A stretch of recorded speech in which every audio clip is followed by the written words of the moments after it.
Hai Sobat ICC, Buletin ICC kembali menyapa Anda, kali ini bersama saya, Mary Uli Carolina. Sobat ICC, informasi penting yang perlu menjadi perhatian bagi kita semua kepada seluruh jemaat gereja ICC Bandung yang terkasih. Pada hari ini kita masih menjalankan himbauan pemerintah untuk meningkatkan standar kesehatan maksimum. Sebagai upaya pencegahan COVID-19, maka kita menghindari kerumunan orang dalam jumlah besar. Maka gereja ICC masih menjalankan ibadah secara online pada minggu ini dan minggu depan.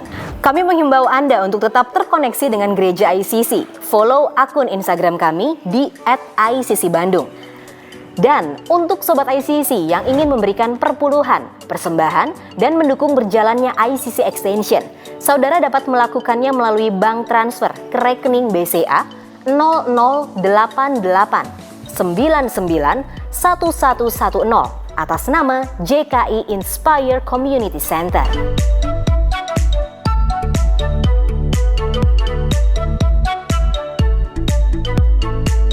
Informasi terakhir untuk Anda Sobat ICC masih dalam upaya untuk pencegahan COVID-19. Maka acara drama dalam ibadah Paskah akan kami tunda. Tapi jangan khawatir, karena gereja ICC telah mempersiapkan sesuatu yang istimewa untuk kita bisa sama-sama memaknai Jumat Agung dan Paskah. So, save the date. Ibadah Jumat Agung akan diadakan di hari Jumat tanggal 10 April 2020, sedangkan untuk ibadah Paskah di hari Minggu 12 April 2020.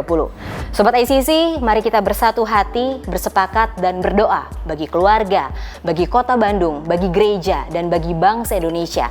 Biarlah iman dan pengharapan kita hanya kepada Tuhan. Demikian informasi untuk Anda hari ini. Tetap jaga kesehatan dan bersukacitalah di dalam Tuhan. Sekarang, Sobat ICC, mari kita memuji dan menyembah Tuhan dengan hati yang penuh sukacita.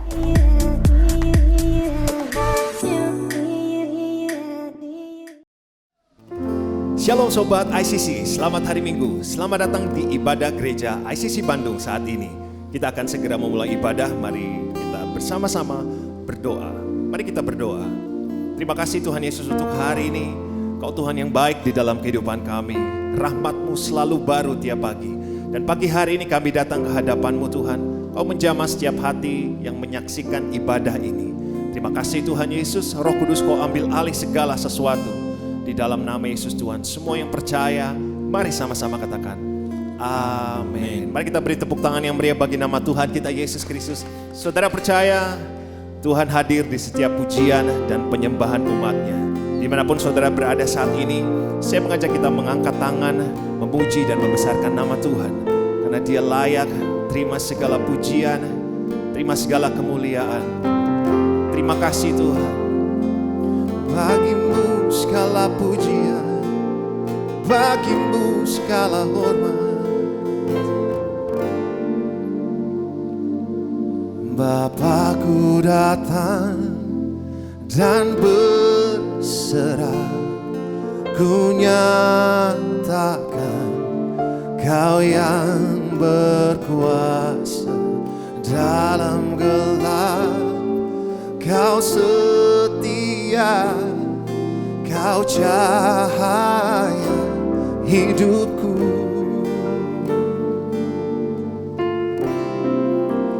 Kau kuatkan aku bertahan. Kau harapan dalam kesesakan. Kau buktikan kesetiaan-Mu Tuhan, Engkau Allah Immanuel. Mari pagi hari ini saudara percaya Dia Tuhan yang menyertai setiap kehidupan kita saudara. Kami percaya saat ini kepada-Mu Tuhan. Bapakku datang untuk menyembah, ku nyatakan Kau yang bertata dalam lembah. Kau sempurna, Kau cahaya bagiku.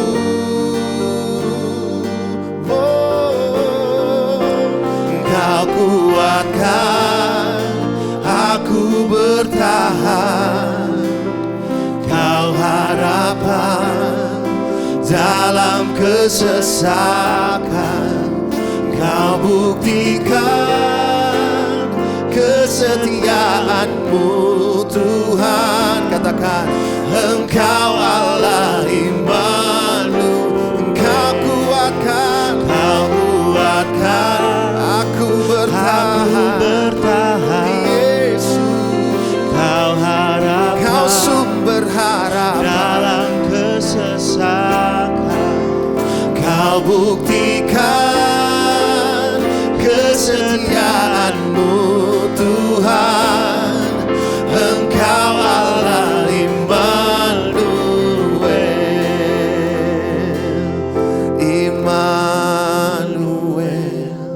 Immanuel, Engkau besertaku. Katakan Immanuel. Immanuel,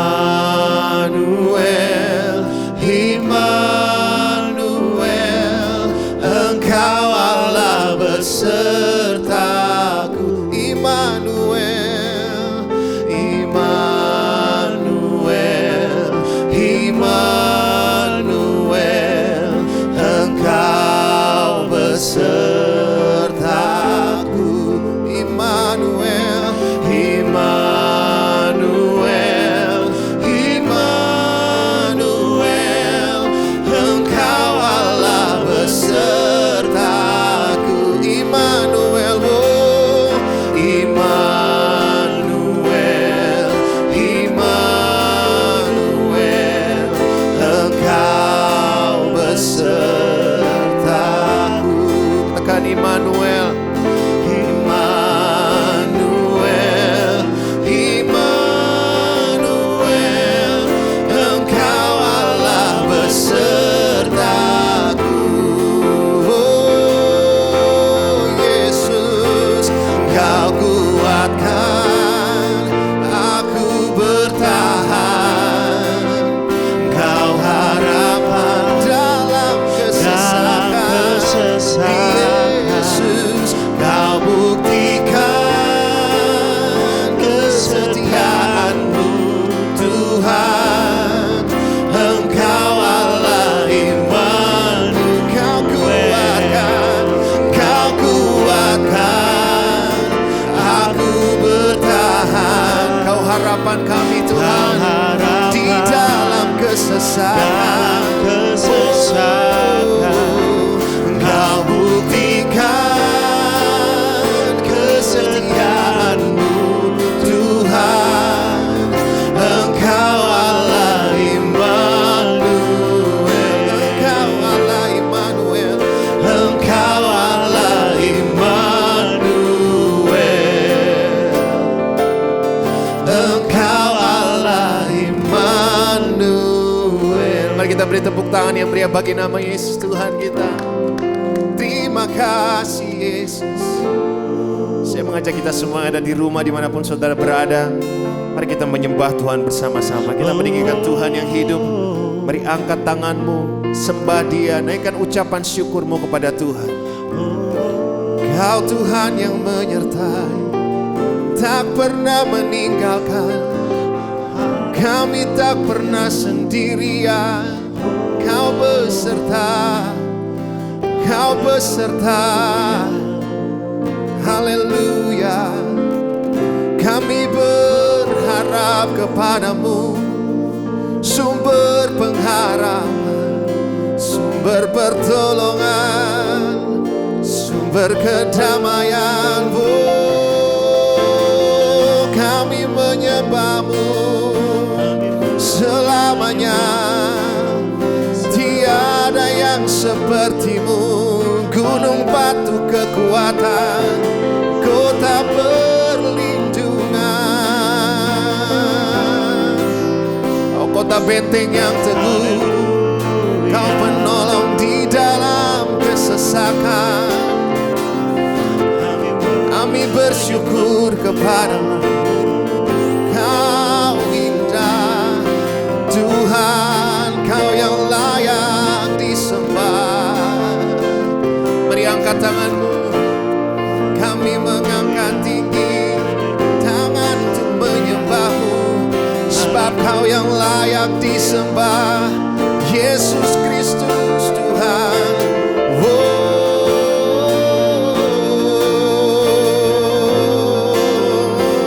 Terima kasih Yesus. Kau menyembuhkan yang sakit hari ini Tuhan. Saat ini kuasa-Mu masuk ke dalam kehidupan kami. Yang sakit disembuhkan di dalam nama Yesus Tuhan. Kau yang takut, kau yang khawatir, percayalah Tuhan tempat perlindungan yang tinggi. Kau menara perlindungan yang luar biasa buat kehidupan kami Tuhan.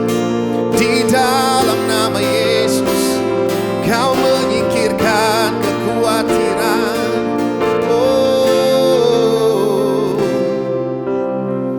kami percaya kuasa-Mu, kami berserah kepadamu. Kau yang membuat kami, Kau yang membuat kami tetap percaya, berdiri teguh di atas firman-Mu. Terima kasih Tuhan untuk kebaikan-Mu atas kehidupan kami. Saudara percaya bahwa Tuhan adalah bagian terbaik di dalam kehidupan kita. Saat-saat Tuhan menyertai kehidupan kita itu adalah saat-saat terbaik di dalam kehidupan kita. Kami bersyukur Kau menyertai hidup kami Tuhan. Tiada yang dapat gantikan luhurnya kasih-Mu yang tak pernah gagal atasku. Tiada pernah Kau lupakan semua janji-Mu, kesetiaan-Mu kekal bagiku. Kau yang terbaik yang pernah ada di hidupku. Nyanyian-Mu menghidupkanku, hadirat-Mu memulihkanku. Biarlah api-Mu, biarlah api-Mu terus menyala di jiwaku, setia sampai akhir hayat. Menyembah, katakan Yesus, Yesus yang terbaik bagiku. Mari kita beri tepuk tangan buat Tuhan, bagian yang terbaik di dalam kehidupan kita, saudara. Kami percaya Tuhan, Kau yang terbaik di dalam hidup kami. Tiada yang dapat gantikan luhurnya kasih-Mu yang tak pernah gagal atasku.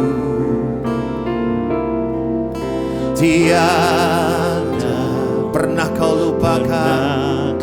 Dia mengingat setiap janjinya atas hidup kita, saudara. Saudara percaya semua janji-Mu, Dia Allah yang setia. Kesetiaan-Mu kekal bagiku.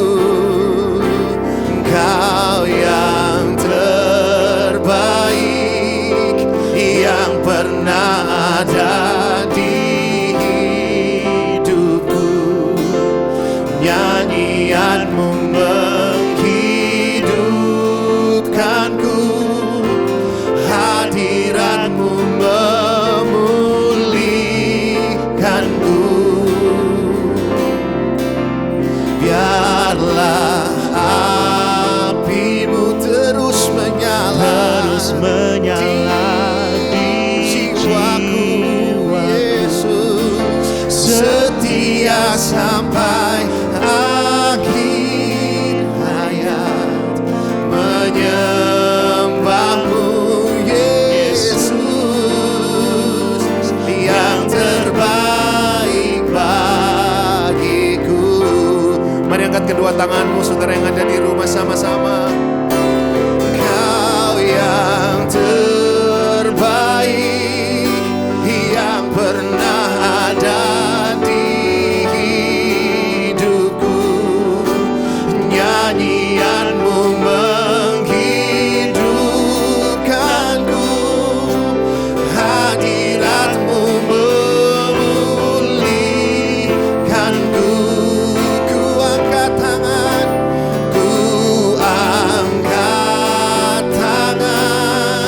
sebagai tanda penyerahanmu, setia sampai akhir hayat, menyembahmu, Yesus,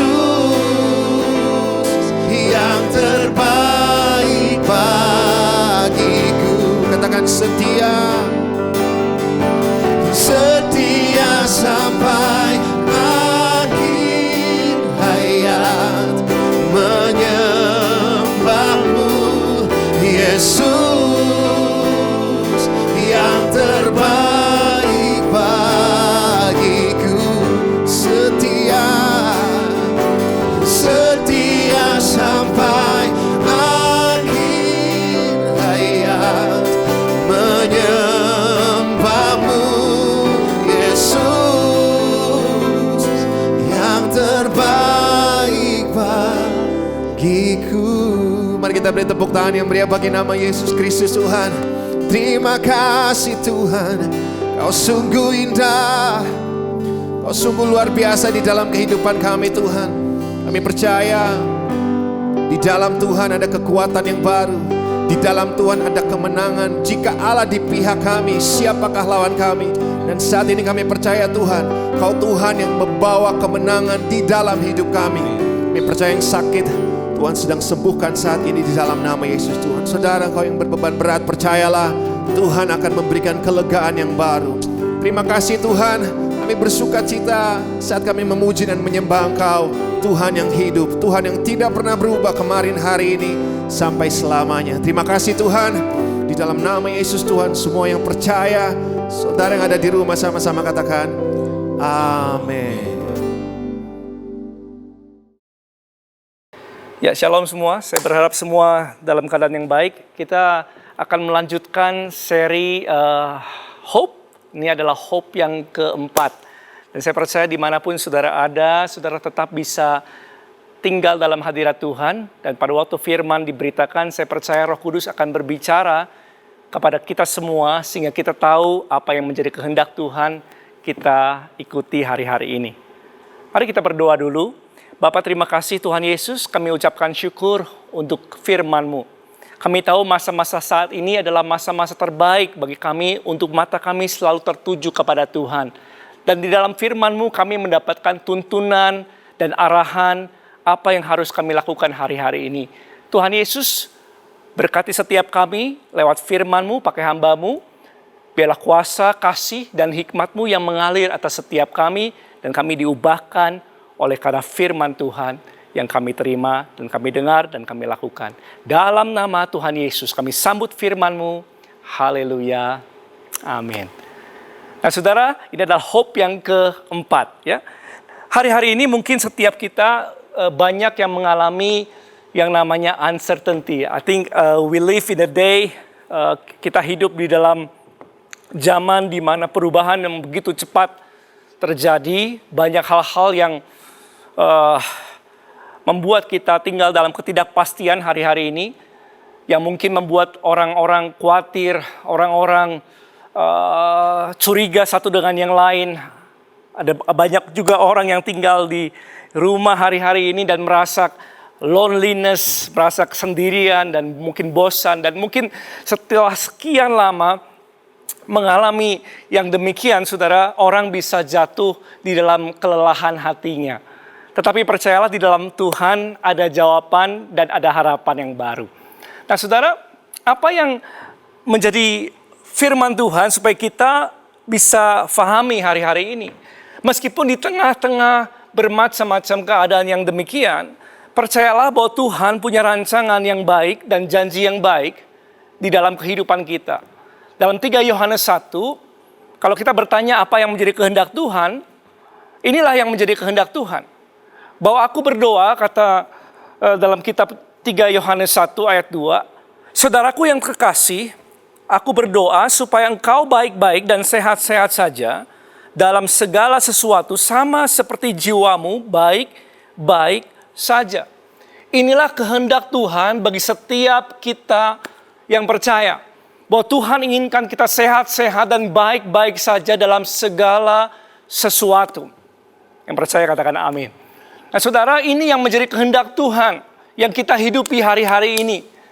Dan kalau kita melihat kehidupan Yesus, 2000 tahun yang lalu Tuhan Yesus datang ke dunia, Dia menyembuhkan begitu banyak orang. Orang datang berbondong-bondong dalam kitab Matius, ya, berbondong-bondong, Matius 15 ayat 30, berbondong-bondong orang datang kepadanya dengan segala macam sakit penyakit. Tetapi firman Tuhan katakan Ia menyembuhkan mereka semuanya. Tuhan Yesus inginkan setiap orang mengalami kesembuhan. Ya, setiap kita. Dan pada waktu orang datang untuk menerima pengampunan, Tuhan Yesus lepaskan pengampunan. Pada waktu orang datang untuk menerima kekuatan, bahkan yang lapar, saudara, Tuhan memberikan mereka makanan.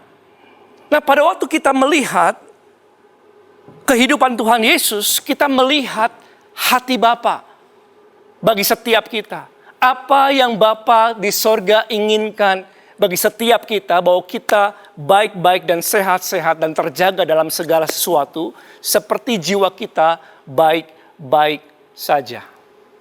Dan firman Tuhan katakan Yesus adalah cahaya kemuliaan. Ibrani 1 ayat ketiga dikatakan demikian, Ia adalah cahaya kemuliaan Allah, gambar wujud Allah. Jadi ketika kita belajar tentang apa yang Yesus Tuhan kita lakukan 2000 tahun yang lalu, kita belajar tentang cahaya kemuliaan Allah. Kita bisa melihat dari apa yang Yesus lakukan, sebenarnya hati Bapa seperti apa. Hati Bapa adalah hati yang penuh kasih dan belas kasihan atas setiap kita. Ya. Dan Yesus katakan dalam Yohanes 8 ayat 42, Aku datang bukan atas kehendakku sendiri, melainkan Dialah yang mengutus aku. Dan di dalam ayat yang lain dikatakan, kalau barang siapa telah melihat aku, kata Tuhan Yesus, ia telah melihat Bapa. Haleluya. Jadi ketika kita tahu kehidupan Tuhan Yesus, kita tahu hati Bapa adalah kasih bagi setiap kita. Dia mau kita sehat-sehat dan baik-baik dalam segala sesuatu. Nah, saudara, kita harus pahami hal ini dulu, bahwa segala kebaikan dan kasih karunia Tuhan, kita bisa menerimanya, kita telah menerimanya, tetapi kita bisa mengalaminya hanya lewat iman. Mari kita buka dalam Efesus 2, ayat yang ke-8. Sebab karena kasih karunia kamu diselamatkan oleh iman. Itu bukan hasil usahamu, tetapi pemberian Allah. Sebab karena kasih karunia kamu diselamatkan oleh iman. Jadi setiap kita diselamatkan oleh iman.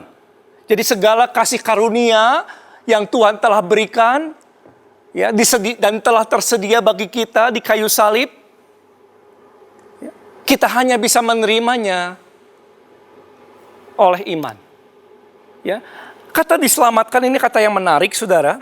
Kalau kita buka dan kita pelajari kata diselamatkan, sebab karena kasih karunia kamu diselamatkan. Nah, diselamatkan artinya zozo dalam bahasa aslinya, Artinya to save, to deliver, to protect, to heal, to do well, to make whole. Artinya keselamatan, kelepasan, perlindungan, kesembuhan, keberhasilan, pemulihan. Semua yang Yesus Tuhan kita telah berikan atas setiap kita lewat karyanya di kayu salib dan sudah selesai 2000 tahun yang lalu. Semua segala kasih karunia ini, keselamatan, keberhasilan, perlindungan, kelepasan, pemulihan, segalanya ini kita bisa menerimanya dan mengalaminya lewat iman. Haleluya. Dan kita perlu mengerti hal ini. Sehingga pada waktu hari-hari ini kita hidup, firman Tuhan katakan orang benar hidup karena imannya, karena percayanya, bukan karena dia melihat. Saya tulis ini dengan iman kita menerima segala kasih karunia yang Tuhan telah sediakan. Iman adalah aksesnya. Ya, iman adalah akses untuk menerima dan mengalami segala kasih karunia Tuhan. Yaitu perlindungan, kesembuhan, kelepasan, keberhasilan, pemulihan. Nah saudara beriman, kalau kita bertanya beriman dalam hal apa? Well, kita beriman di dalam apa, bukan perbuatan kita, tetapi kita beriman dalam apa yang Tuhan Yesus telah kerjakan lewat karyanya di kayu salib. Kita beriman dalam hal apa yang Yesus sudah kerjakan, bukan apa yang kita telah kerjakan. Dan untuk inilah Tuhan mau kita mengerti saudara, karena pada waktu seseorang hidup oleh imannya, maka segala kasih karunia yang terbaik yang Tuhan telah siapkan dan Tuhan telah sediakan dan telah diberikan atas kita, kita bisa mengalaminya. Orang benar akan mengalami hidup yang berkemenangan dalam keadaan apapun yang dia boleh hadapi. Hidup berkemenangan, itu yang Tuhan mau. Maka Yesus katakan dalam Yohanes 10 ayat 10 dikatakan, aku datang supaya kamu punya hidup dan memilikinya dalam segala kelimpahan. Dan iblis tahu hal ini. Iblis tahu hal ini, dia gak mau setiap anak-anak Tuhan mengalami kemenangan, kesembuhan, kelepasan, pemulihan. Dia gak mau setiap anak-anak Tuhan mengerti hal ini. Ya, makanya dia berusaha menghalang-halangi sehingga setiap orang percaya nggak mengalami. Memang betul kita sudah menerima segala janji Tuhan. Tapi untuk mengalami segala kasih karunia kita perlu lewati dengan iman. Iblis datang untuk mencuri. Iblis datang untuk membunuh. Iblis datang untuk membinasakan. Dia adalah pendakwa dan dia adalah pencoba yang rajin berkeliling-keliling seperti singa yang mengaum-ngaum mencari orang yang dapat ditelannya. Supaya apa? Supaya setiap orang binasa, orang yang gak percaya Tuhan Yesus mereka binasa, tetapi mereka yang sudah percaya pun mereka gak hidup lagi oleh imannya. Jadi inilah yang iblis kerjakan dalam kehidupan orang percaya sehingga mereka gak mengalami janji-janji Tuhan. Yang kita bisa alami hanya lewat firman Tuhan. Hanya lewat firman Tuhan dan lewat iman. Nah, coba kita buka Kisah Rasul 13 ayat yang ke-10. Dan berkata, hai anak iblis, engkau penuh dengan rupa-rupa tipu muslihat dan kejahatan. Engkau musuh segala kebenaran. Perhatikan ini. Tidakkah engkau akan berhenti membelokkan jalan Tuhan yang lurus ini? Yang lurus itu. Jadi inilah pekerjaan si jahat. Dia tidak berhenti-henti membelokkan jalan Tuhan yang lurus. Supaya setiap orang tidak mengalami keselamatan. Dan orang-orang yang sudah mengalami keselamatan, sudah menjadi anak-anak Tuhan, tidak mengalami janji-janji Tuhan. Ya. Karena setiap janji Tuhan hanya kita bisa terima oleh iman. Jadi sebenarnya ini menarik saudara. Kita perlu tahu bagaimana musuh kita bekerja.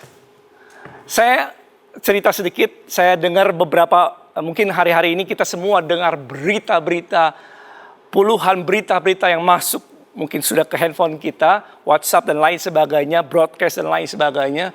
Dan kita banyak dengar fakta-fakta kejadian ini, kejadian itu.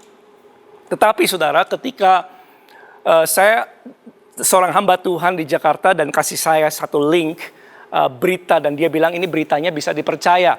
Ya, keluar dari seorang ahli virolog, ya, ahli virus begitu. Dan dia cerita dan dia bilang, hamba Tuhan ini bilang, kamu dengar ini deh, kamu dengar ini, nanti kalau kamu dengar, kamu bisa dapat gambaran yang jelas tentang bagaimana bisa menghadapi virus ini dan lain sebagainya. Dan saya dengarkan malam itu, saya dengarkan bersama dengan anak-anak saya. Dan pada waktu saya dengarkan itu, ini keluar dari seorang ahlinya, saudara. Dan dia dengan tenang, dengan santai, dia cerita, siapakah virus ini? Ya, siapa virus ini? Ya, apa kekuatannya? Apa kelemahannya? Dan dia cerita dengan gamblang, saudara, bagaimana orang gak perlu panik terhadapnya. Ya, orang bisa menghindari dampak negatif daripada virus ini. Bahkan dia katakan virus ini mudah kita bisa membunuhnya dengan cuci tangan dan lain sebagainya. Jadi dia jelaskan bagaimana kita bisa terhindar daripada musuh yang nggak kelihatan, virus itu, saudara. Bagaimana kita bisa tetap sehat hari-hari ini meskipun di tengah wabah yang demikian terjadi. Saudara, dia jelaskan dengan gamblang siapa musuh, ya, virus itu dalam tanda kutip, saudara, sesuatu yang kita nggak lihat. Ketika saya belajar itu, saudara, dan tonton, tahukah apa yang terjadi, saudara? Tiba-tiba semua menjadi tenang. Kita jadi tahu siapa yang kita lawan.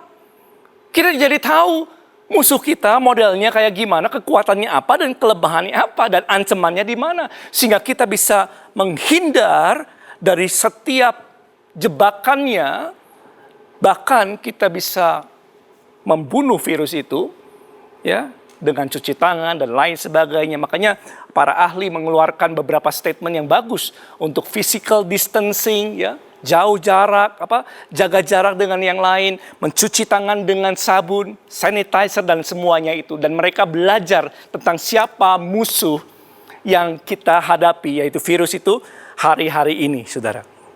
Nah, kalau nggak tahu bagaimana virus itu bekerja gimana? Yang jelas adalah kita hanya tahu kejadian. Kita hanya tahu fakta yang terjadi.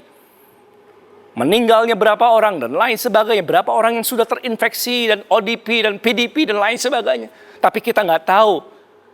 Kita seperti orang yang tinggal di dalam kegelapan dan kita nggak tahu kapan kita dipukul gitu ya. Tapi ketika kita tahu rahasia siapa virus itu, bagaimana dia bekerja dan lain sebagainya. Well, pada waktu kita tahu itu, saudara, kita mendapat ketenangan, kita tahu bagaimana kita bisa menghadapinya. Nah, sama seperti si jahat.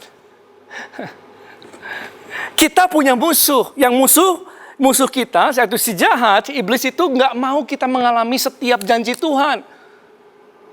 Maka kita perlu tahu bagaimana dia bekerja. Musuh kita juga sama seperti virus, saudara, nggak kelihatan. Ya, dia bekerja untuk mencuri, membunuh dan membinasakan. Bagaimana kita tahu pekerjaannya, apa yang dia serang? Jadi sehingga setiap kita orang percaya, dalam masa apapun yang saudara dan saya alami, kita tetap, karena kita ngerti ya bagaimana iblis bekerja, kita bisa menjauh daripada segala pekerjaan yang jahat, bahkan kita bisa memusnahkan perbuatan yang jahat lewat firman Tuhan. Amin. Jadi saya ingin buka, ya. Saya pikir ini sesuatu yang penting untuk membuka pekerjaan si jahat hari-hari ini. Saya percaya ini penting supaya kita tahu bagaimana dia bekerja. Kalau kita tanya sebenarnya yang iblis serang itu apa sih? Yang si jahat serang itu apa? Saudara, yang dia serang, ya, yang dia mau targetkan adalah iman kita. Itu. Karena hanya oleh iman, ya, kita menerima segala kasih karunia Tuhan. Kesembuhan, kelepasan, pemulihan, keberhasilan, perlindungan, semuanya lewat iman. Jadi ketika iblis menyerang seorang percaya dan dia serang imannya, dan iman itu goyah, maka segala kasih karunia yang memang sudah tersedia yang Tuhan telah berikan, kita nggak bisa mengalaminya meskipun kita sudah menerimanya. Itu yang iblis mau. Dan tetapi Tuhan kita mau kita tetap tinggal dalam kasih karunia dan menerima segalanya oleh iman, saudara. Nah, iman dalam Alkitab ada beberapa hal yang menarik. Ya, dua hal yang menarik tentang iman.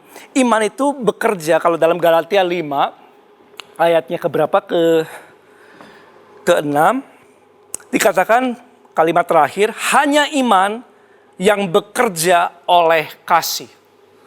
Jadi iman itu akan bekerja ketika seseorang percaya bahwa Tuhan mengasihi dia. Jadi ketika orang ragu bahwa Tuhan mengasihi dia atau tidak, maka iman tidak bekerja dengan semestinya. Jadi hari-hari ini iblis sedang membombardir setiap orang percaya sehingga kita ragu akan kasih Tuhan.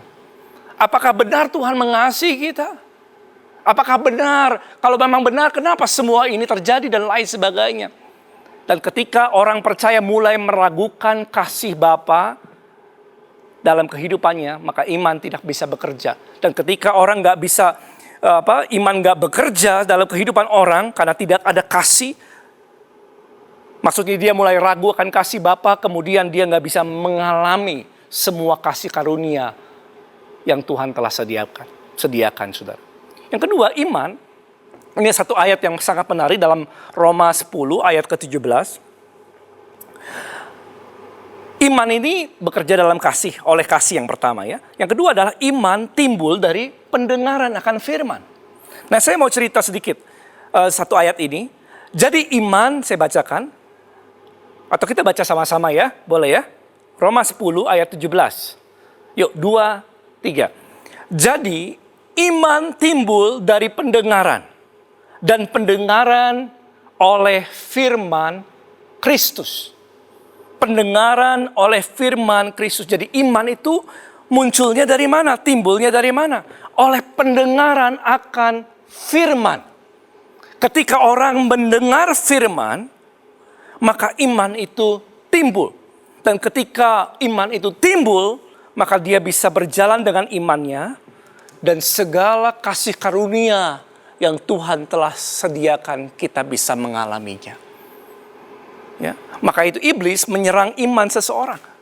Dia menyerang setiap iman orang percaya, itu yang dia serang. Ya, itu yang dia serang, saudara. Dia mau kita ragu akan kasih Tuhan dan iblis mau kita bimbang. Kita nggak percaya, bahkan kita nggak tahu akan firman Tuhan, akan perkataan Tuhan. Dan ketika ini terjadi, iman itu, kalau kita ragu akan kasih Tuhan, kita bimbang akan perkataan Tuhan. Hari-hari ini, saudara, iman kita nggak bisa bekerja dengan semestinya.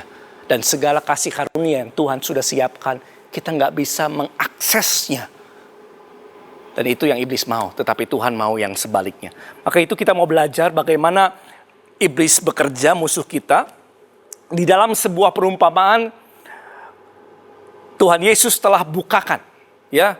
Tuhan Yesus telah bukakan gimana operandinya si jahat bekerja. Dia bilang dalam sebuah perumpamaan, saudara, Markus 4 ayat 13, ini adalah perumpamaan dasar yang setiap orang percaya perlu mengertinya. Kenapa? Tanpa mengerti perumpamaan ini, maka segala sesuatu perumpamaan yang lain kita juga nggak bisa memahaminya. Kita perlu memahami perumpamaan ini. Jadi Markus 4 ayat 13 dikatakan begini. Tidakkah kamu mengerti perumpamaan ini? Kalau demikian bagaimana kamu dapat memahami semua perumpamaan yang lain? Jadi ini perumpamaan dasar untuk semua perumpamaan yang lain. Dan target si jahat, kalau kita buka Lukas 8, dia menyerang iman anak-anak Tuhan.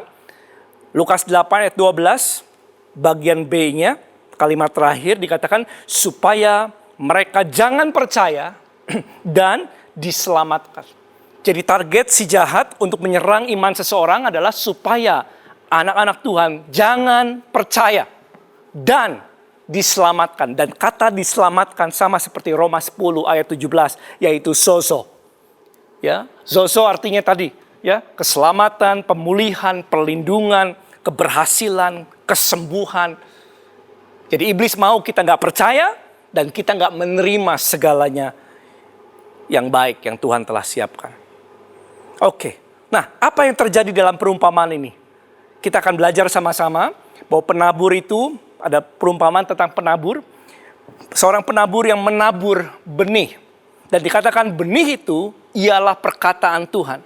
Benih itu ialah firman Tuhan. Dan saudara mungkin sudah dengar ada benih yang jatuh di pinggir jalan. Ya, benih yang jatuh di tanah berbatuan.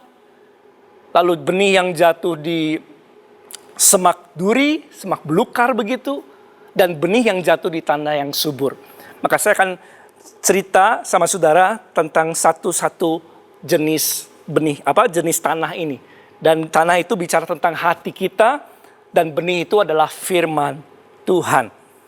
Yang pertama adalah, saya tulis, mari kita buka dulu Matius 13 ayat 19. Kepada setiap orang yang mendengarkan firman tentang kerajaan sorga, jadi orang dengar firman nih ya, tetapi tidak mengertinya.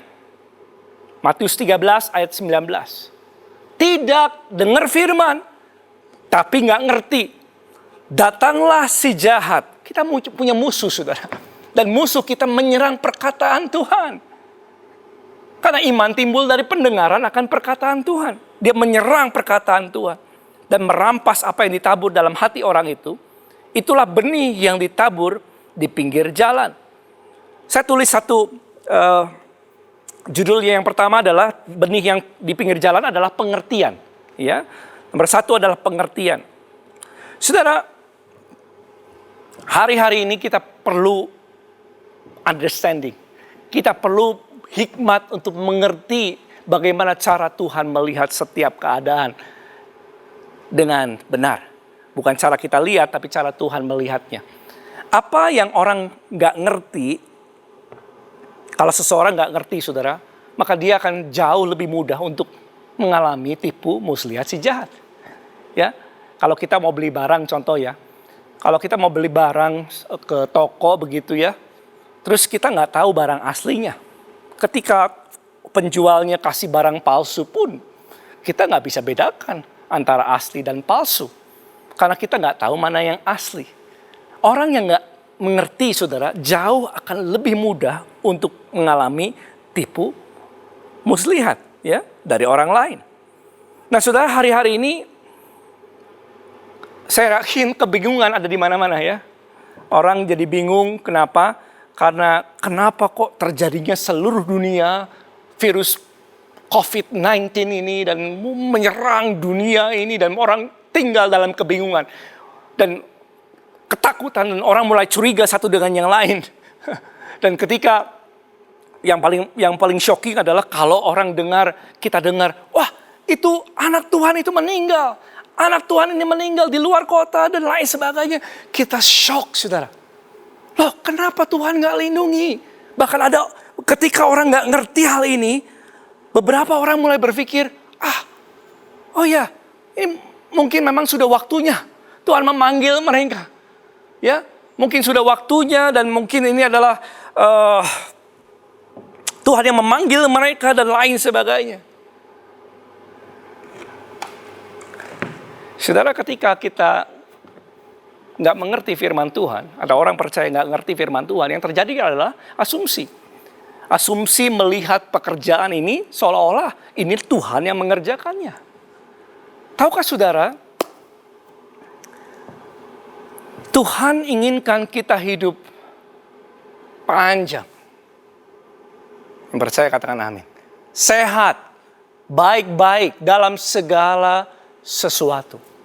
Ini kehendak Tuhan, saudara. Ya.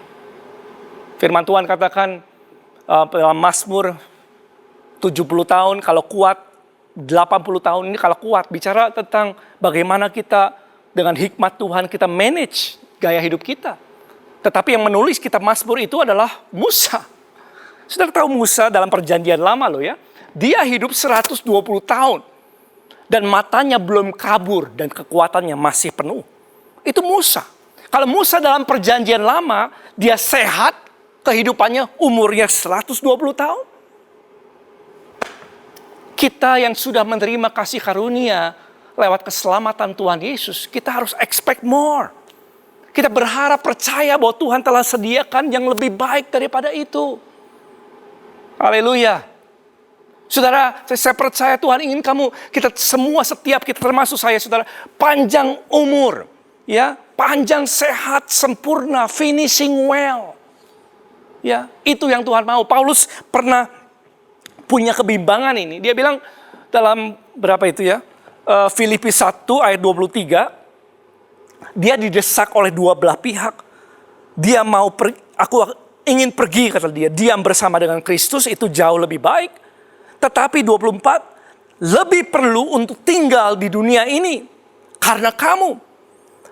Ya, dan 25, Filipi 1 ayat 25, dalam keyakinan ini tahulah aku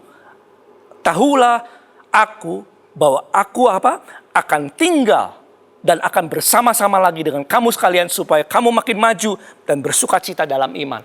Jadi Paulus pernah punya kebimbangan. Bersama dengan Tuhan lebih baik, jauh lebih baik. Tapi dia yakin akan hal ini bahwa dia akan tinggal di dunia ini, lebih perlu untuk di dunia ini berbuah banyak bagi kerajaan sorga.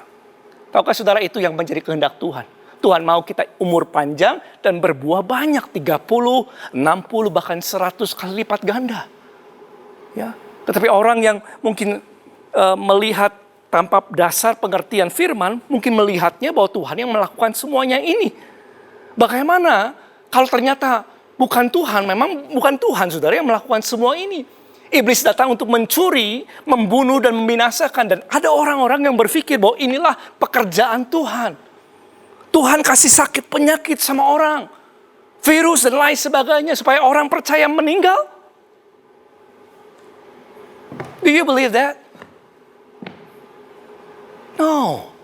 Bagaimana mungkin Yesus yang telah mati di kayu salib untuk menebus dosa kita, dan oleh bilur-bilurnya firman Tuhan katakan dalam 1 Petrus, kamu telah sembuh. Bagaimana mungkin dia yang menyembuhkan segala sakit penyakit dan dia yang menaruh sakit penyakit? It just doesn't make sense.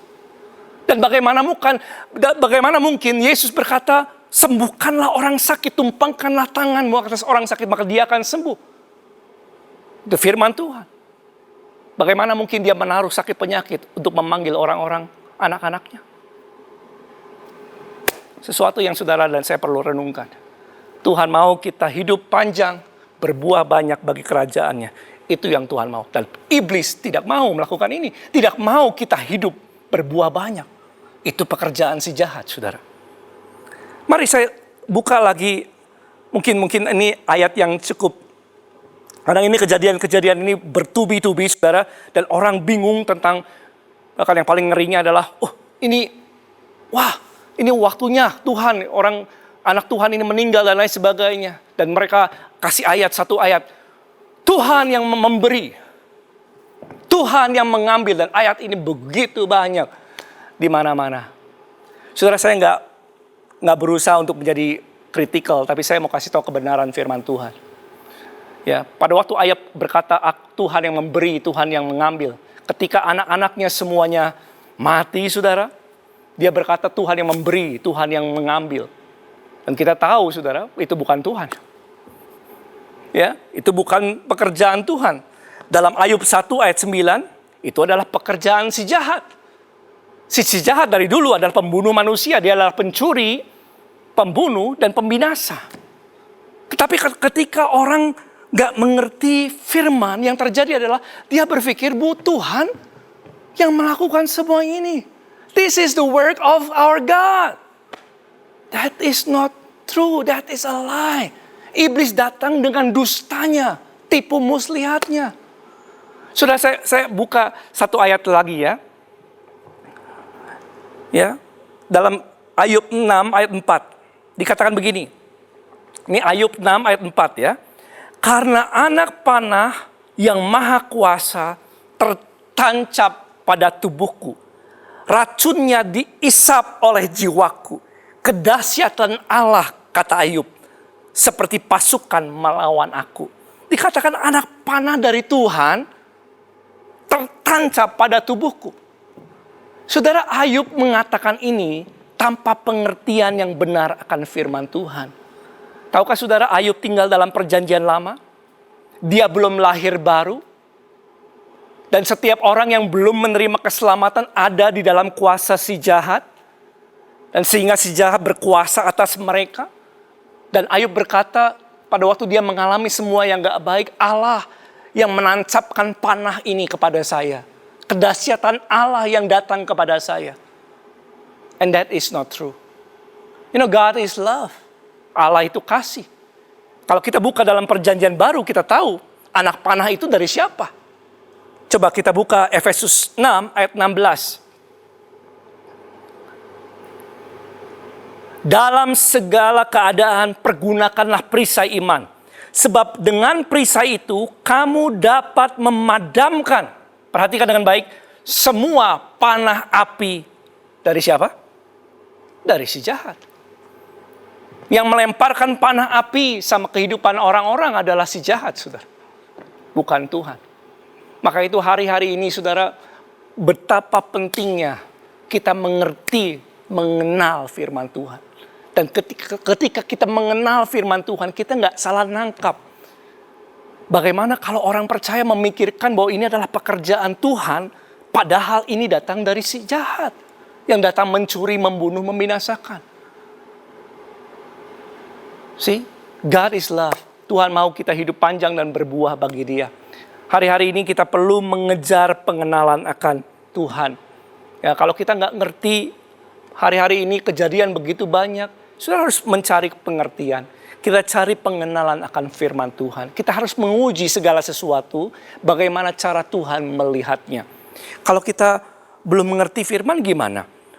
Well, kalau kita belum mengerti firman, kita bisa bertanya sama hamba-hamba Tuhan. Bagaimana mereka melihat segala kejadian ini lewat bagaimana Tuhan melihatnya. Dan ketika kita mengerti kebenarannya, firman Tuhan katakan the truth, Yohanes 8 ayat 32 will set you free. Kebenaran akan memerdekakan kamu. Haleluya. Jadi pentingnya hari-hari ini tinggal mengerti dalam pengertian. Kita belajar untuk bagaimana mengenal Tuhan, mengenal jalan-jalannya lewat firman-Nya. Oke, itulah benih yang jatuh di pinggir jalan. Ya, kita perlu mengejar pengertian akan firman Tuhan. Yang kedua adalah benih Lukas 8 ayat 13. Yang jatuh di tanah batu-batu, berbatu-batu, ialah orang yang setelah mendengar firman itu, menerimanya dengan gembira. Jadi orang nih dengar firman nih. Ketika dia dengar perkataan Tuhan, dia senang banget, dia gembira. Tetapi mereka itu nggak berakar. Ya, yuk katakan dengan saya apa? Tidak berakar. Jadi firmannya nggak berakar, saudara. Mereka percaya sebentar aja, ya. Dan pada masa pencobaan mereka murtad. Siapa yang mencobai? Si jahat. Karena iblis adalah si pencoba. Saudara, iblis selalu mencobai setiap kita supaya kita nggak percaya dan ragu akan perkataan Tuhan. Nah, yang kedua, poin yang kedua saya sebutnya, tulisnya judulnya ini, yang pertama tadi pengertian, yang kedua adalah ketaatan. Ketaatan. Ya. Jadi meskipun orang sudah ngerti ya, kalau yang pertama sudah lulus, kita mengerti tentang firman Tuhan, tapi iblis itu nggak give up. Si jahat itu bertekun, saudara. Dia mencoba merusak iman kita. Dengan apa? Supaya meskipun kita mengerti, kita jadi nggak percaya. Ya, kita jadi bimbang dan tidak percaya. Jadi akhirnya kita nggak punya iman untuk bisa mengakses segala kasih karunia Tuhan. Nah, dengan cara apa dia menyerang setiap orang percaya, saudara, iman mereka, ya. Meskipun orang sudah ngerti firman, iblis berusaha supaya mereka nggak percaya firman. Dengan apa? Dengan menganiaya firman itu. Jadi iblis datang untuk aniaya firman itu. Ya, aniaya sehingga akhirnya saudara nggak percaya lagi. Meskipun kita sudah ngerti firman, jadi kitanya bimbang. Kepercayaan kita nggak ada lagi, kita kehilangan kepercayaan. Nah, saya kasih sedikit ilustrasi ya. Gini loh, ini contoh ya, ilustrasi ya, jadi hanya gambaran aja gitu ya. Anggaplah ini lemon ya saudara. Anggaplah suatu saat saudara dengar bahwa dari seorang yang sehat gitu ya, seorang yang suka nge-gym, wah badannya keker dan dia bilang gini, oh minum lemon, ya minum jus lemon, ini sehat bagi tubuh kamu, ya daya tahan tubuh naik dan lain sebagainya. Dia cerita seperti itu dan saudara excited ya, kita bergairah, wah udah senang banget. Lalu saudara mulai pergi ke supermarket dan beli lemon, ya. Tapi kemudian, dan karena saudara ngerti, saudara mulai praktek, cobain. Ini lemon ini, mulai jus. Hari pertama mulai jus. Baru dicobain, belum mengalami benefitnya. Keuntungannya belum ngerasa saudara. Tapi ketika saudara mulai coba ini, tiba-tiba mulai datang penganiayaan. Tiba-tiba penganiayaan datang. Aniayanya seperti apa? Ada orang bilang, jangan makan lemon kebanyakan loh. Kenapa? Nanti perut kamu keasaman. Wow, satu penganiayaan datang. Terus tiba-tiba ada orang di kantor teman kita juga ngomong yang lain. Dia bilang gini, lemon itu sekarang semuanya ada pestisida loh. Ya, hati-hati yang kamu pilih itu sehat atau enggak. Penganiayaan kedua, saudara. Terus tiba-tiba ketemu orang lagi yang bicara, lemon ini, kalau kamu makan lemon itu hanya untuk orang sakit, bukan untuk orang sehat. Saudara, penganiayaan bertubi-tubi datang. Tahu apa yang terjadi? Saya percaya yang terjadi adalah ini. Meskipun saudara ngerti, terus saudara mencoba, tapi karena belum mengalami, tiba-tiba dianiaya berita-berita tentang lemon adalah negatif segala macam tentang lemon, akhirnya saudara pun berhenti percaya. Saudara nggak melakukan lagi. Kita nggak beli lemon lagi, nggak akan press jus lagi. Yang mengerti katakan, amin. Nah saudara, demikianlah cara si jahat bekerja. Meskipun kita sudah ngerti, ya, dia akan menyerang supaya kita nggak percaya. Menganiaya firman itu, supaya nggak sempat kita percaya, ya kita nggak jadi percaya di dalamnya. Saudara, contoh ya, Tuhan mau kita baik-baik dan sehat-sehat dalam segala sesuatu. Itu janji Tuhan, 3 Yohanes 1 ayat 2. Tuhan inginkan kita sehat-sehat dan baik-baik dalam segala sesuatu.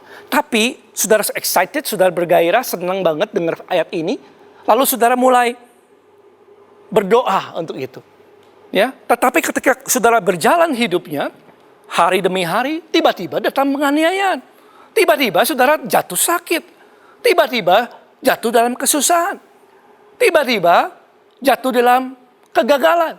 Dan ketika ini bertubi-tubi datang, firman yang saudara ngerti itu, akhirnya mulai goncang kepercayaanmu. Dan kita bisa berhenti percaya. Demikianlah cara si jahat bekerja dalam kehidupan orang percaya, sehingga mereka tidak lagi memiliki iman untuk mengakses segala kasih karunia Tuhan. Jadi gimana dong kalau begini, ya? Kalau kita tahu iblis cara kerjanya begini, apa yang harus kita lakukan, saudara? Saudara, saya mau cerita, ya. Yang kita harus lakukan adalah gini ya. Kita bukan hanya ngerti firman, belajar mengenal firman Tuhan. Yang kita perlukan adalah mengalami firman. Saudara, firman Tuhan bukan hanya dimengerti, tapi firman Tuhan dialami kuasanya. Ya. Jadi mulai dari pengertian akan firman, lalu jadi pengalaman akan firman. Pengalaman akan kuasa firman. Ketika mulai dari pikiran, ya, ngerti, terus turun ke hati saudara. Nah, ketika itu terjadi, iman itu dikatakan berakar dalam kehidupan orang percaya. Ya, gimana caranya? Well, lewat ketaatan. Karena firman Tuhan dikatakan dalam 1 Korintus 4 ayat 20, sebab kerajaan Allah bukan terdiri dari perkataan, tetapi dari kuasa.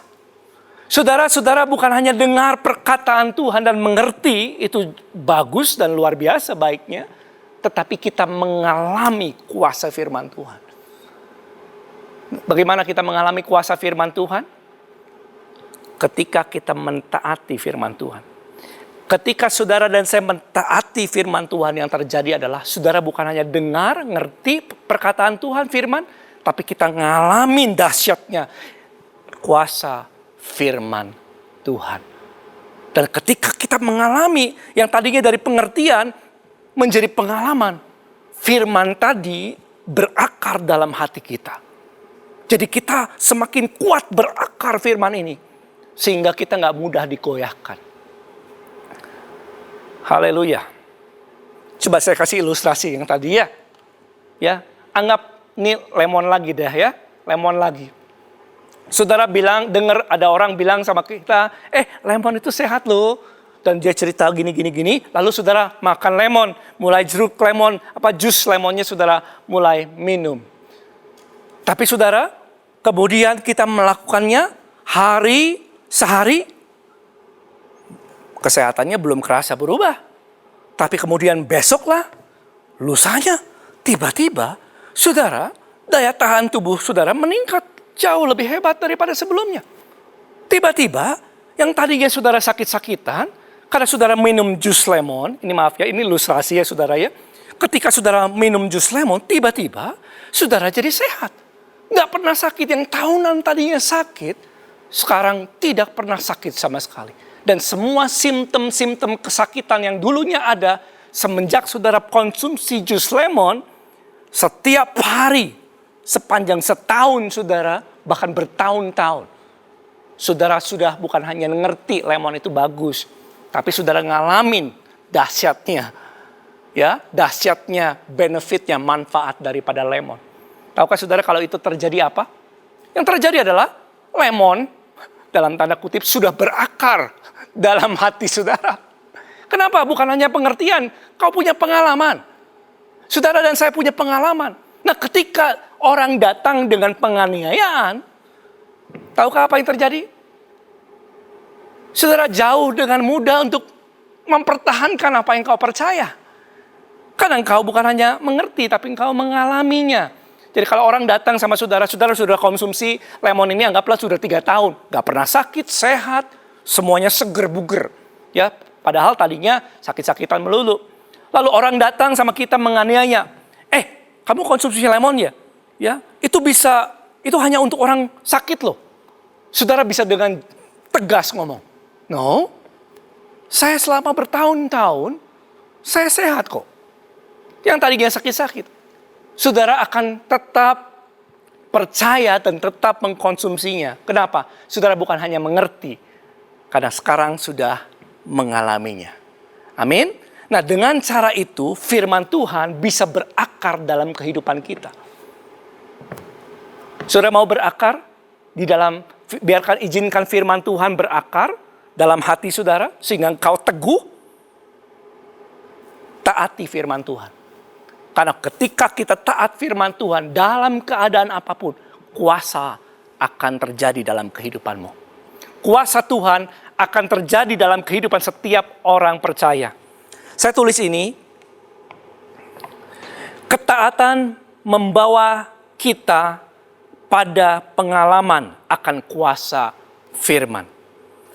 Saya ulangi, ketaatan, yuk sama-sama kita baca. Di rumah masing-masing boleh. Ketaatan membawa kita pada pengalaman akan kuasa firman. Haleluya. Jadi contohnya kalau saudara dengar tentang bahwa ada kuasa dalam nama Yesus, bahwa dalam nama Yesus semuanya bertekuk lutut dalam Filipi 2 ayat 10. Saudara ngerti hal itu dan saudara mulai praktek. Ya, saudara mulai praktek ketika ada orang yang mungkin di antara kita mulai sakit, gak enak badan gitu ya, mulai pusing gitu ya. Apa yang kita akan lakukan? Apakah kita langsung cari obat? Ya, cari obat Panadol atau mungkin yang lain, entahlah ya. Bukan salah obatnya saudara. Tapi kemudian apa reaksi kita? Kalau kita langsung cari obat-obat dan lain sebagainya, maka kita berakar pada obat. Firman itu meskipun kita sudah ngerti, nggak berakar, saudara. Kenapa nggak dipraktekin? Tapi ketika kita tahu ada kuasa dalam nama Yesus, dalam nama Yesus semuanya bertekuk lutut. Sudah percaya, mengerti, percaya, lalu sudah praktek lewat ketaatan.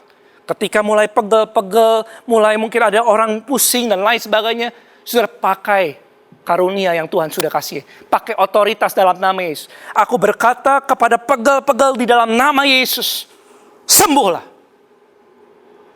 Terima kasih Tuhan. Dan ketika saudara melakukan itu, tiba-tiba saudara mengalami kesembuhan. Tahukah saudara, dengan cara itu firman bisa berakar. Dan kalau itu sudah terjadi berkali-kali, berulang kali, bertahun-tahun dalam kehidupanmu, saudara, kau bukan hanya mengerti, kau punya pengalaman akan kuasa firman Tuhan. Firman itu akan berakar. Haleluya. Yesus katakan begini, barang siapa mendengar perkataanku dan melakukannya, dia sama seperti orang yang membangun rumahnya di atas batu. Ada badai, ada angin, ada banjir datang dari si jahat, si pencoba itu. Rumah itu tidak goyah. Kenapa?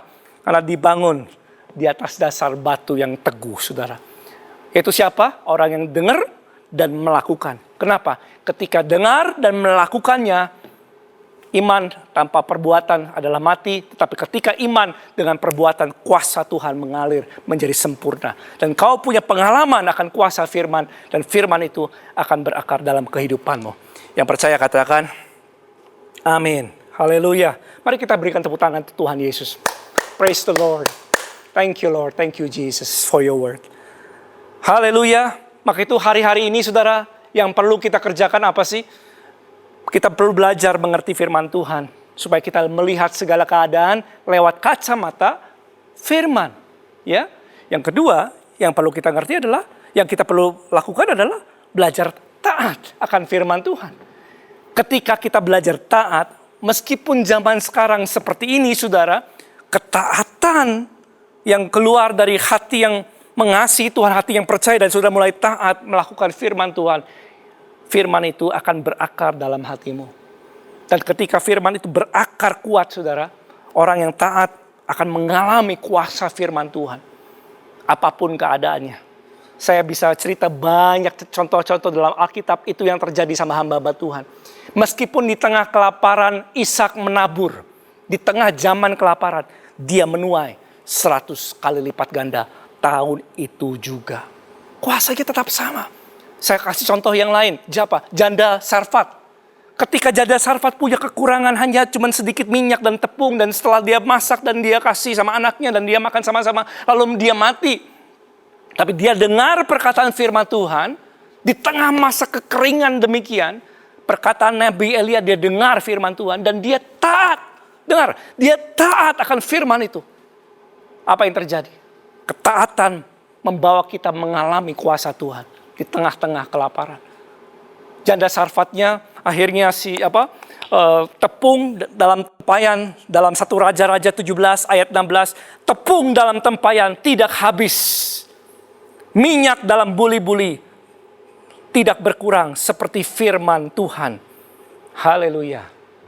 Yang diucapkan dengan perantaran Elia. Maka itu hari-hari ini saudara tetap taat akan firman Tuhan. Jangan biarkan keadaan merubah ketaatan kita. Tetap taat apa yang menjadi kehendak Tuhan. Engkau dan setiap kita akan mengalami kuasa Tuhan. Dan firman itu akan berakar.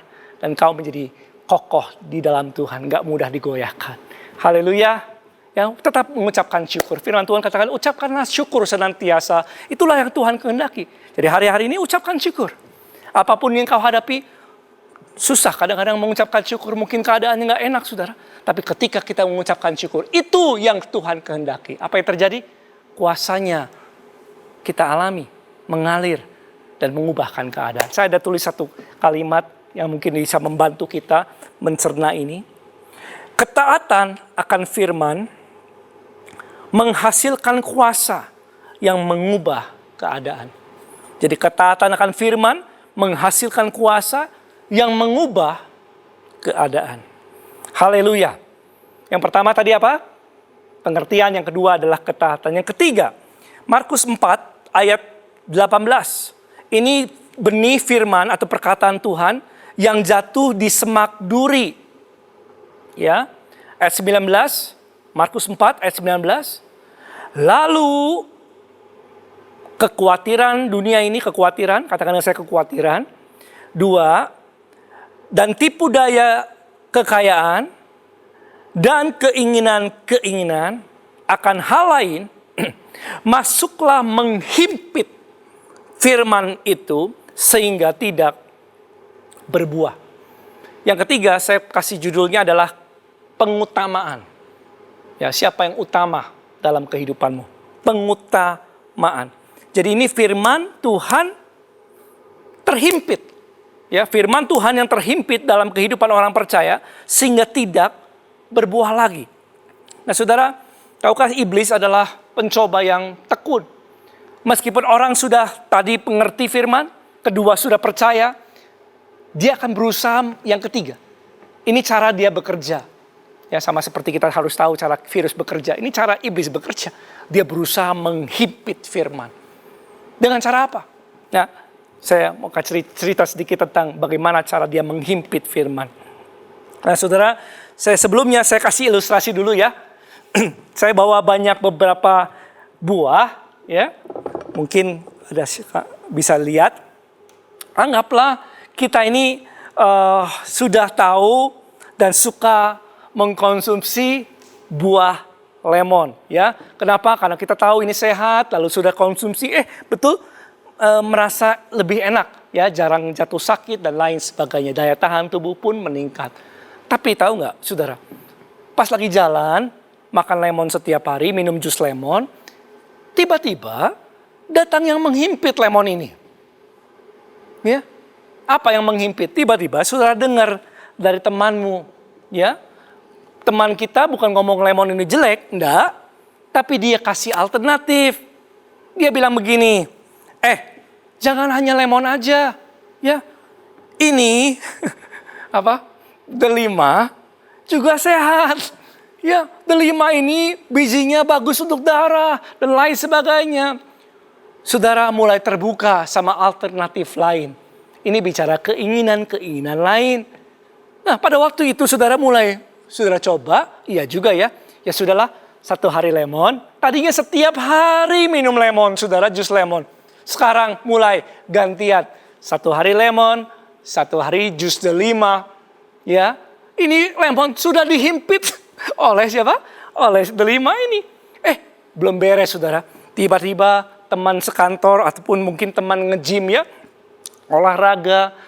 Tiba-tiba dia bilang, kamu tahu nggak? Kamu hari-hari ini harus makan buah apel. Ya, kenapa? Buah apel.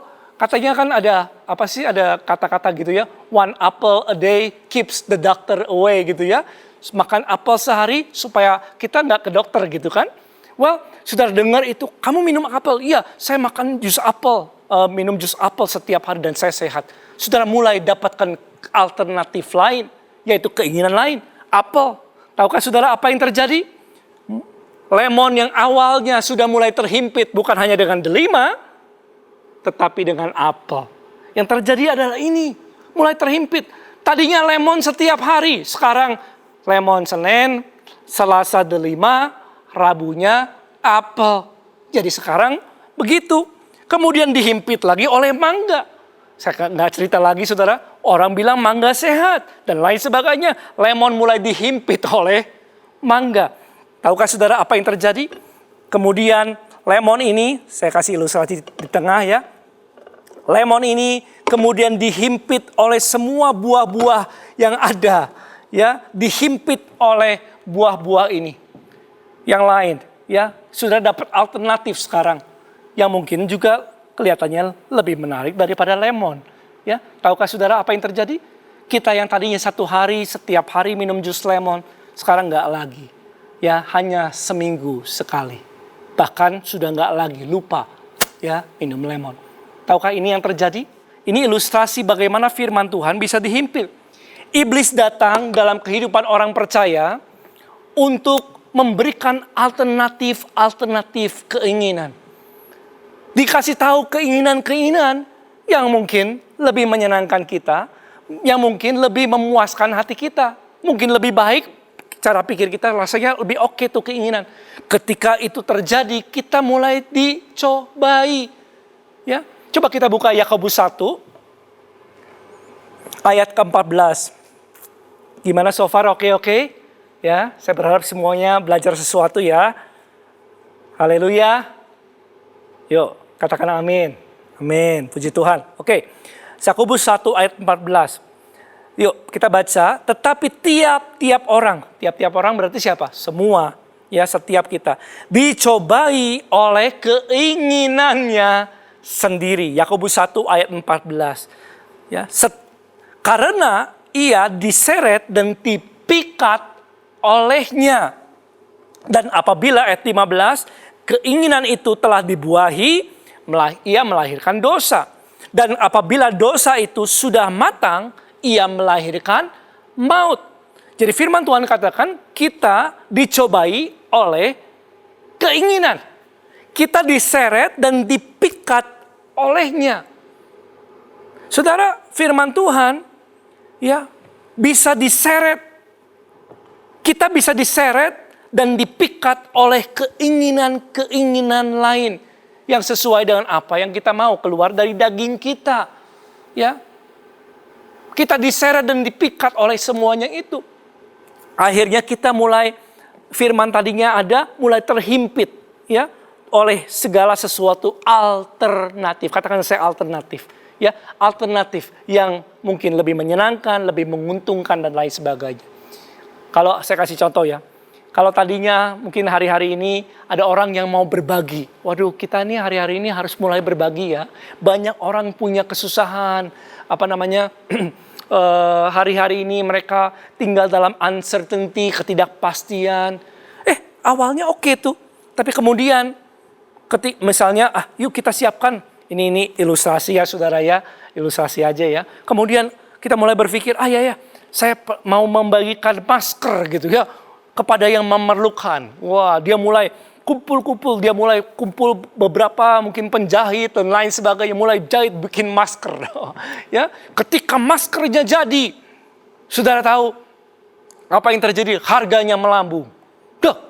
Ya, harganya dari berapa ribu tiba-tiba puluhan ribu, tiba-tiba satu box bisa ratusan ribu. Tahukah saudara, yang tadinya kita maunya kasih, berbagi sama orang, untuk orang yang memerlukan, begitu kita lihat harganya melambung tinggi, apa yang terjadi? Kita mikir, wah kita dicobai oleh keinginan kita. Kita pikir, ya dah lebih bagus kalau saya jual, harganya lagi tinggi, uangnya saya bisa terima untuk saya. Kemudian masker yang saudara buat, akhirnya saudara jual untuk keuntungan sendiri. Itulah ilustrasi mungkin ya yang kita membuat kita bisa ngerti tentang bagaimana firman Tuhan dihimpit ya oleh alternatif keinginan. Tahukah saudara, Yesus juga sama mengalami, Tuhan kita mengalami ini. Dalam Matius 4 ayat 8. Iblis membawa Yesus pula ke atas gunung yang sangat tinggi dan memperlihatkan kepadanya semua kerajaan dunia dengan kemegahannya. Dan iblis katakan sama Yesus begini, dan berkata kepada Yesus, semuanya ini akan kuberikan kepadamu jika engkau sujud menyembah aku. Saudara, iblis menawarkan alternatif. Ya, alternatifnya apa? Nggak perlu lewat jalan salib, jalan mati di kayu salib dan susah dan lain sebagainya, nggak perlu. Saya akan kasih semua ini jalan pintas, ini jalan yang lebih enak, menyenangkan. Tahukah saudara, ini yang ditawarkan kepada Kristus, Yesus Tuhan kita. Tapi Tuhan Yesus teguh hatinya, tetap dalam rencana Bapa, dia tidak jatuh dalam dosa. Matius 4 ayat 10 dikatakan, enyahlah iblis, ya, enyahlah iblis. Sebab ada tertulis, engkau harus menyembah. Yuk katakan saya 2-3. Engkau harus menyembah Tuhan Allahmu hanya. Sama-sama 2-3 apa? Kepada dia sajalah engkau berbakti. Saudara, Ya, hari-hari ini siapa yang kita utamakan? Siapa yang kita akan sembah? Itu yang kita akan layani. Ya. Dan mungkin zaman sekarang zaman lagi tidak menentu seperti ini. Di dunia di luar sana saudara, yang terjadi adalah mungkin banyak tawaran-tawaran yang datang kepada kita untuk mengambil jalan pintas. Bermacam-macam keinginan untuk menyelamatkan diri, menimbun dan lain sebagainya. Tahukah saudara apa yang terjadi? Kalau ini terjadi, tawaran datang sama kita, ya, menghimpit firman yang ada sama kita. Saudara, kalau ini terjadi dalam kehidupan saudara dan saya, ditawarkan sesuatu yang menarik, yang menguntungkan kita, tapi nggak sesuai firman. Apa yang harus kita lakukan? Sama seperti yang Yesus Tuhan kita lakukan. Dia katakan, "Enyahlah iblis. Kau harus menyembah Tuhan Allahmu dan kepada Dialah engkau berbakti." Kita tetap harus mengutamakan Tuhan. Dan kau harus melawan si jahat. Ketika tawaran ini datang yang memang menguntungkan, tapi nggak baik. Apa yang terjadi? Saudara, lawan si jahat. Yakobus 4 ayat 17, tunduklah kepada Allah dan lawanlah iblis. Ya, maka dia akan lari daripadamu.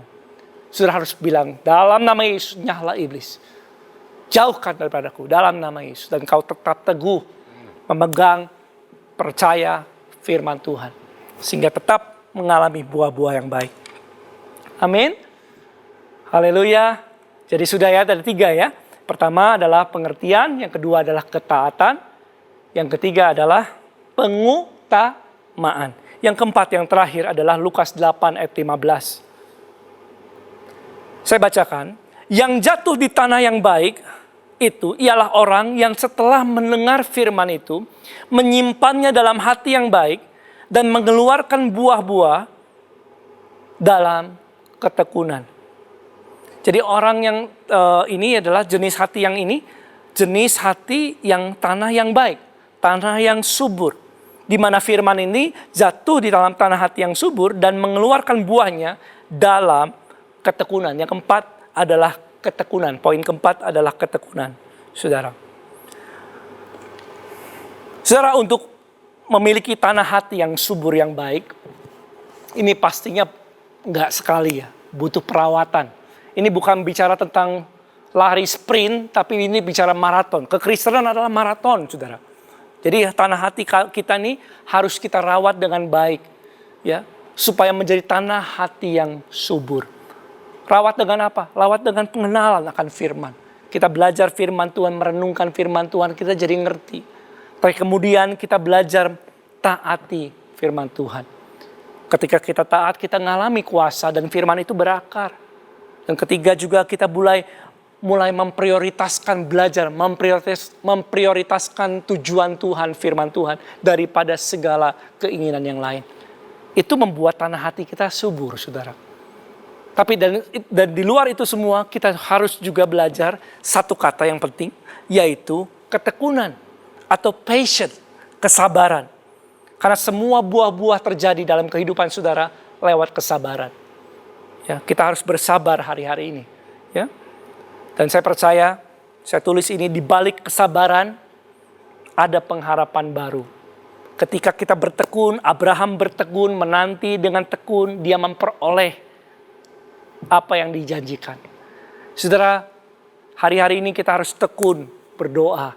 Kita harus tekun bersabar dalam segala hal yang kita hadapi. Tahukah saudara, di balik kesabaran ada pengharapan yang baru. Janji Tuhan gak pernah berubah oleh keadaan. Firman Tuhan, rancanganku bukan rancangan kecelakaan, kata Tuhan. Tetapi rancangan damai sejahtera untuk memberikan kepada setiap kita masa depan yang penuh harapan. Tahukah saudara, dikatakan masa depan ada di depan berarti yang penuh harapan. Dan itu tidak pernah berubah oleh apapun yang kita alami hari-hari ini. Tetapi untuk sampai ke masa depan, setiap saudara dan saya perlu belajar tekun, ya, perlu belajar sabar. Sabar berdoa, terus bertekun doa, terus taat, lewati apapun yang kita ngalamin hari-hari ini. Terus belajar firman Tuhan, terus utamakan Tuhan, jangan sampai jatuh dalam keinginan yang bukan daripada Tuhan. Tahukah saudara, kita akan berbuah banyak.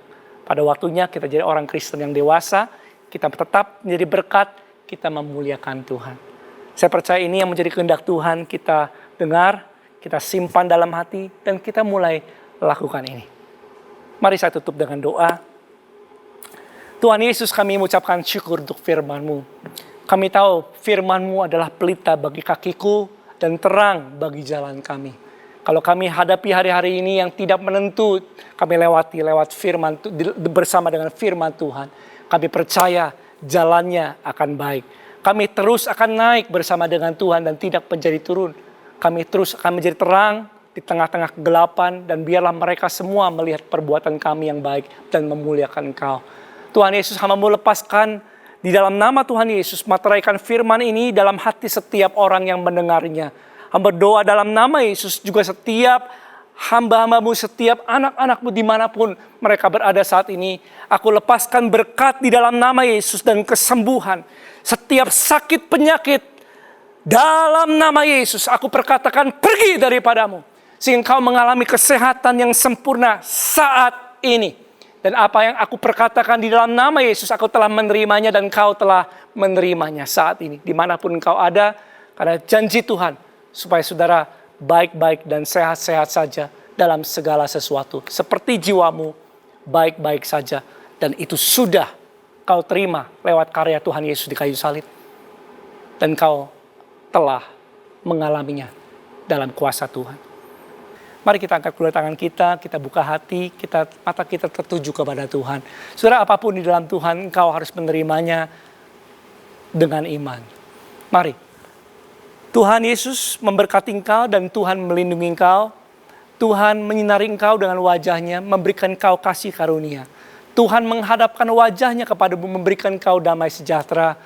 Biarlah kasih Allah yang begitu besar dalam Yesus Kristus dan penyertaan Allah Roh Kudus akan selalu menyertaimu. Dalam setiap hal yang kau hadapi hari-hari ini, engkau tetap matamu tertuju kepada Kristus. Dan kau terus berakar di dalam firman, hidup di dalam ketaatan kuasa Tuhan mengubahkan keadaan. Kau sehat-sehat dan baik-baik dalam segala sesuatu, sampai Maranatha, bahkan sampai selama-lamanya hidupmu memuliakan Tuhan. Aku lepaskan berkat ini di dalam nama Tuhan Yesus Kristus. Dan setiap kita yang percaya, sama-sama katakan, amin. Terima kasih kepada saudara yang telah mengikuti ibadah online bersama ICC Bandung hari ini. Bagi saudara yang akan memberikan persembahan dan perpuluhan, dapat dilakukan dengan dua cara. Pertama, saudara dapat memberikan persembahan dan perpuluhan melalui transfer bank BCA dengan nomor rekening 0088991110 atas nama JKI Inspire Community Center. Kedua, saudara dapat memberikan persembahan dan perpuluhan melalui electronic giving. Silakan scan QR code berikut ini. Saudara dapat memberikan electronic giving melalui aplikasi GoPay, OVO, Dana, Sakuku, Link Aja, dan T-Money. Terima kasih. Tuhan Yesus memberkati.